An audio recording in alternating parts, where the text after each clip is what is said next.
It's not an upload day, but I got some thoughts on some of the stuff that I've been watching today, so here it goes. I've been part of the Warhammer community for quite some time now.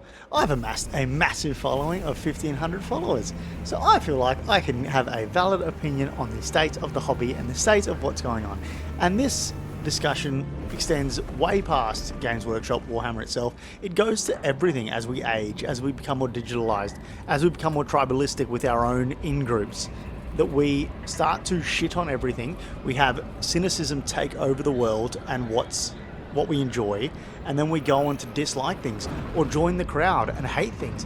And I feel like people that get into this hobby, Warhammer itself, join the in crowd and follow what their favorite YouTubers are, because that's the easiest place to start. It's hard to listen to the Horus Heresy. The first book that I just finished took me 12 hours to listen to.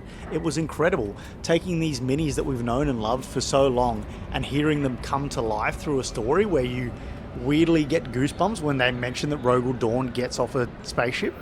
Like, that is cool. That is what the hobby is for. And if you can stay away from the infighting of the tribe and just look at the hobby for itself, it is so much fun. But that doesn't happen in this day and age. In this day and age, we get into a hobby, we go on the Reddit, we look at YouTube, we go here, we start to get opinions from people that have status in this hobby, and then we form our entire opinions on what they've told us of what they've seen and how they depicted what they read. And then we go on to hate everything. It's just an endless cycle. And there's no doubt that Games Workshop is getting bigger, more mainstream, more followed. And that, as someone that's a purist of certain things, I've seen that happen to my other hobbies, and it's not great. But it's not great in the fact that it's bad or it's woke or it's all this kind of crap that we want to throw in. It's a real good disclaimer here that I'm quite conservative in my views, and I think some of the other videos that I've posted about not agreeing with fem studies, I have those all opinions. I can have those opinions because this is my channel. If you want to have different opinions, go to your channel and speak about them. But I have my opinions on certain things because they've come up in a way that I've gone and researched or seen through reading or first-hand experience. What so many people do now is go onto the Wikipedia version, which is YouTube lore, and then form their opinions by what that person has told them to believe in. That's the Wikipedia of citing something. So there's, obviously, if any of you have been to college, I've studied law and psychology. I now work as a psychologist, for those of you that don't know. There's so much cynicism that takes over the internet, and if we can buy into the hatred of a group, there's nothing that forms people together more than a common hatred for others. We've seen that in war times. We've seen that now with no common shared enemy to the West, that we now start to turn upon itself. Not Friedrich Nietzsche said that the man needs an enemy or else it turns upon itself. It's a tale as long as the end of time. So we need someone else to hate because it brings out our circle closer together. So I am someone that joined the hobby about 18 months ago. I played the old world as a kid. Well, what it used to be called then. I had an Empire army.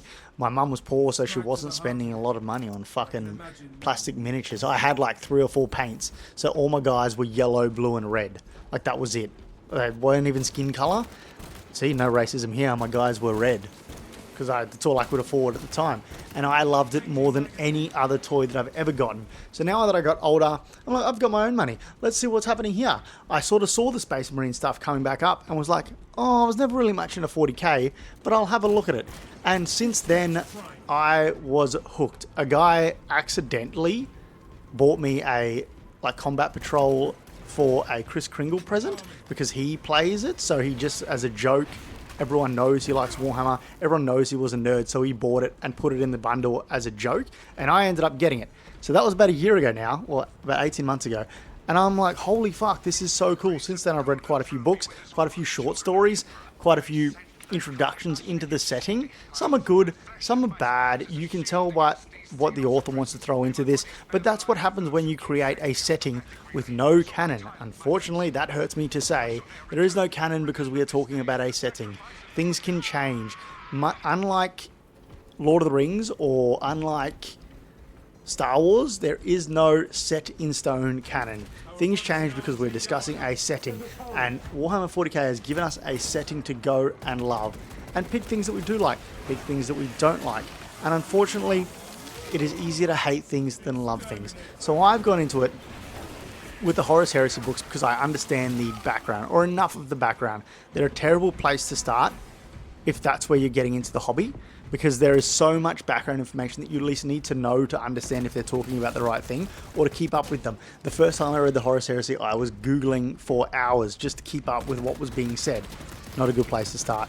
But there are omnibuses, there are freaking thousands of different factions and Space Marines and stories, and there's like 450 books that you can go through and like.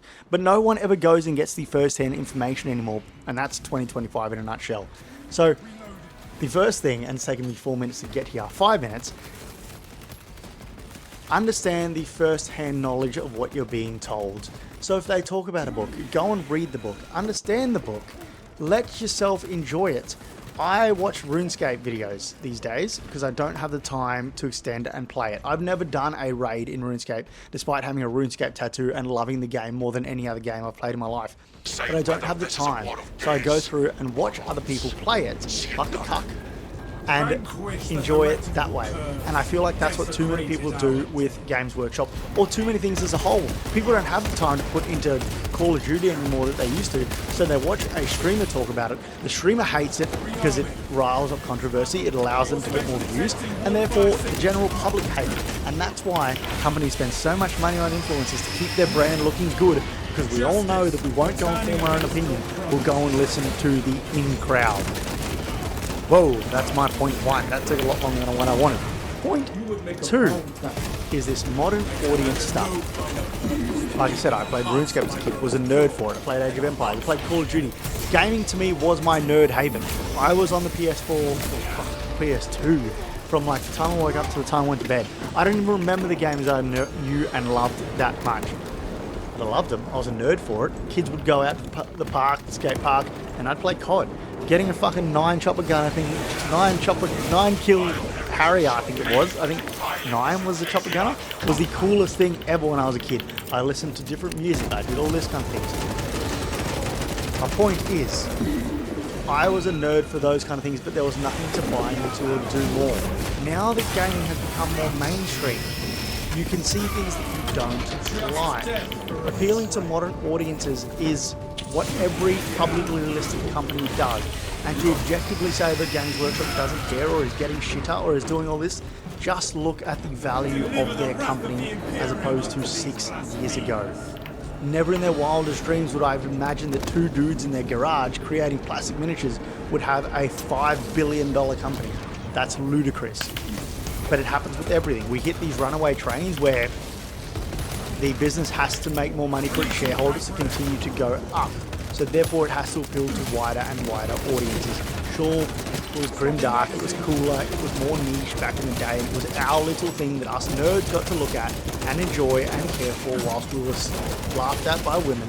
And now that it's becoming cooler and more popular, there's a resentment that, wow, you guys didn't have to go through the shit that we did earlier on, not having content, not having all these kind of things, but just having the bare minimum of what we were told to have. So we have to look at codexes that were released every now and then. We couldn't just open up YouTube and see whatever we wanted to see. But now people coming into the hobby get all that.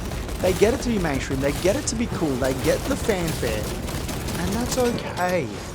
This is the gatekeeping will ruin the hobby for you, no one else, because you'll be upset. I used to play Rainbow Six Siege was my favourite game at the time on PS4 before I bought a PC. And Fortnite came over and took over the world. What did? We hate Fortnite because it's new, it's different, it's not what we like.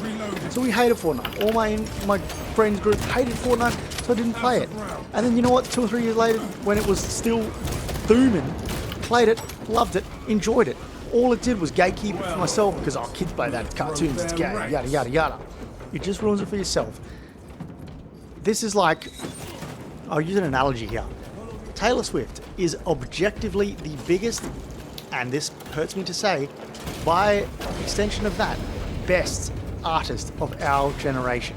Yep, stab me, that's disgusting, I don't ever want to say that again, I don't want to even be clipped saying that.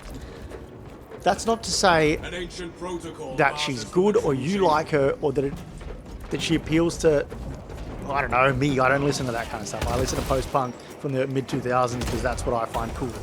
But that music isn't by any means of extension successful or good, but I like it. And that's okay too. So to appeal to more wider audiences, You have to sacrifice the nicheness, and as all things get bigger and better, they do sacrifice that, and they get to give us bigger and better, cooler things. Now obviously Star Wars is a disgusting version of how this goes so wrong, where I actually liked the new trilogy, the start of the new trilogy, bought into it, thought it was cool, and then I got online and started reading about it, and then I completely fell off that. And then obviously your political views get in the way of you just enjoying things, because that's just how 2025 exists these days. But after that, I didn't like the next two. And then I watched the first bit of Mando, and didn't like the side projects that they did. I just didn't think that they put the effort and care into them. And sometimes the scarcity and the nicheness of what Star Wars was why it was so cool. And that could happen to Warhammer. But you know what else? Star Wars is bigger, better, more loved, more renowned than it ever has been. People get to enjoy it more. You have a bigger community. There's different communities. There's different subsets. And that's what will probably happen to Warhammer. With this Amazon show, with it getting bigger, with Space Marine 2 being a massive fucking success, it might be the last bastion of nerdy things that we get to enjoy and get to gatekeep. But as they get bigger and better and you get to share them with others, they get cooler. We get cooler experiences. We'll get an Amazon show that looks good, that looks great, that we care for, that is sick. How cool was the secret level episode that we just got? Like, that is taking a Space Marine that we've never seen it before unless you've got Warhammer TV, and only the fucking most dedicated people have Warhammer TV and watch that fan-made animation stuff that's not overly good. It's really not that good. We're now going to get $1 billion thrown at Games Workshop and Amazon to go and create something that we all want to see.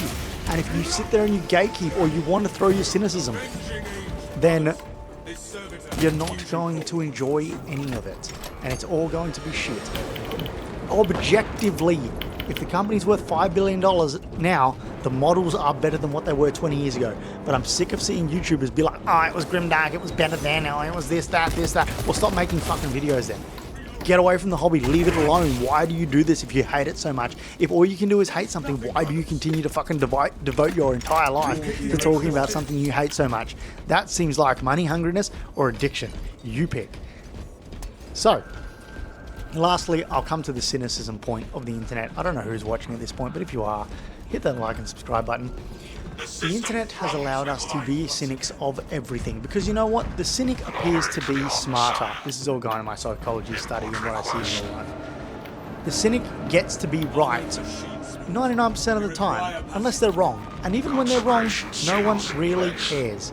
Because you can say, that won't be the girl for you, that won't be the girl, she's crap, she's crap, she's crap. And you will be right every single time until your friend meets the right girl that is perfect for her. So, you only got to be wrong once, and you're wrong 100% of the time. But you can also be wrong 99% of the time. I've lost my train of thought on that. But we get to do this. We get to put up this blockade, this care that, oh, it's crap, it's gay. Oh, that means we don't have to try. We don't have to put effort in. We don't have to see if anything's okay. We don't have to put the man hours of learning and understanding if the hobby is better or worse, because we just get to say, oh, it's shit. It's not as good as it used to be. And that might be fine, because as you get older, the brain also doesn't remember as fondly as things as you get older, in case you were wondering that. So music for me, in the mid-2000s, music will never be as good as that period was, because my brain at the time was forming around what it liked and what it wanted to enjoy, and therefore that will be my peak of happiness, enjoyment, nostalgia. That's why we're seeing Pokemon revive. That's why we're seeing Yu-Gi-Oh!, Magic the Gathering, all these other things that have come back into fruition because of nostalgia of my generation that saw it then, and our brains were forming around the time that was great. So, if you liked Warhammer then, you will continue to like Warhammer now. It will never be as good as it was. No post-punk pop band can come out now and be as good as what I thought Sleeping with Sirens were 15 years ago. Like, they just won't. It will never keep up. The Weeknd will never get back to as good as he was when I found him in 2011. You see what I mean? So we keep casting this nostalgia lens over things that we thought were great or untouchable or uncomparable, but objectively, I just bought a combat patrol from Deathless Aurora. It's objectively better than any models previous. Objectively, look at the sale rate, look at the money the Games Workshop is making. Not subjective. Your subjective love of mid-2000s grimdark codexes is entirely different to what is objectively selling way better now. And you know what? It was good because it was niche. And they could only attack the market because it was niche. It's marketing 101. You start your channel, your YouTube channel, whatever you want, you venture as small and as a niche as possible with as big idea as possible. As you grow, you can branch out into more mainstream or wider appealing audiences, and they will find success because of the built up status that you've got. And Games Workshop is approaching that period of its lifetime. Sorry, Warhammer 40k is approaching that level of its lifetime because it's starting to expand past grimdark, and it will now be cartoon adapted, it'll be mobile game adapted as we've seen, video game adapted correctly. It will now become a mainstream figure outside of niche, grimdark, scary, death, all this kind of stuff. And unfortunately that brings in the modern audiences that we are scared of. But you know what? Just enjoy it because it's a hobby. If you don't like it, stop the hobby. It really is that simple. We cast all these things in our life this day and age that are like do or die, life or death. Everything is so fucking serious. We're playing with plastic miniatures. We're reading books about guys in space that kill aliens. Like, this is all supposed to be for fun. Take a chill pill and just enjoy yourself. I think I'll leave it there. My next video will go back to just talking about the lore itself, Primarchs itself. I'm no lore expert. I'm learning as I'm going. I'm reading as I'm going. I'm enjoying as I'm going. And I get to enjoy it more than you guys because I'm new to it. It's new, it's exciting. And that pulled in people like me and people like others that will enjoy it just as much as you guys without having to dive in as far as you guys. Your gatekeeping will ruin your whole experience of how good it is about to get. Peace out.